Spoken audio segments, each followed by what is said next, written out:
So I was saying earlier that today in 1811, Percy Shelley was expelled from Oxford University for publishing his pamphlet, The Necessity of Atheism. In the short essay, which I've linked to, he sets out the type of evidence necessary for believing something to be true, and that's sensory evidence, reason, and testimony from usually a reliable source.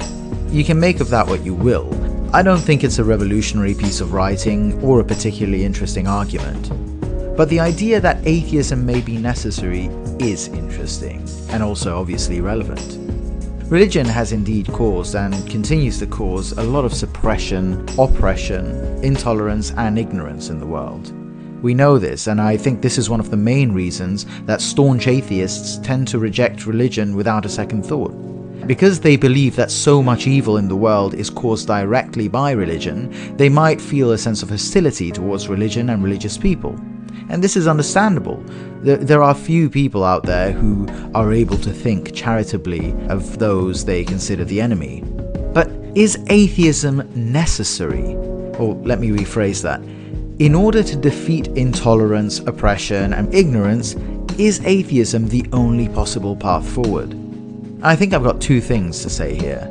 First, as we all know, rejecting religion doesn't have to mean rejecting the idea that there might be one or many gods, or some form of higher power, or a universal consciousness, or simply the idea that all existence is one thing, a single organism that we are all connected to and a part of, a great everything, if you will.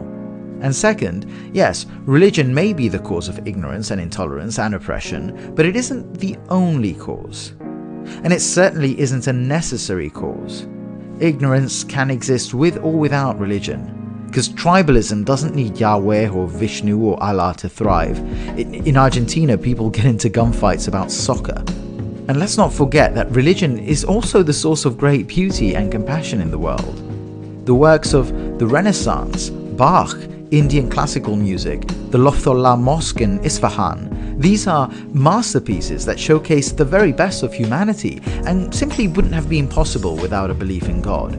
I'm not saying that religion is good, but it has also been good. So when we're assessing pros and cons, we have to consider that as well. But then of course, you think about the fact that Shelley wrote this pamphlet and he was expelled for it.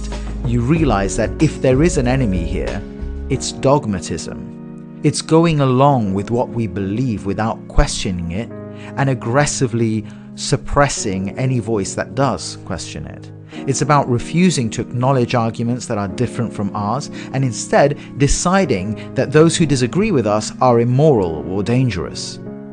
So I think it would be helpful to ask ourselves, these traits, this intolerance, this dogmatism, are they unique to religion? How dogmatic am I in my beliefs? And how judgmental am I of those who don't share my same ideas?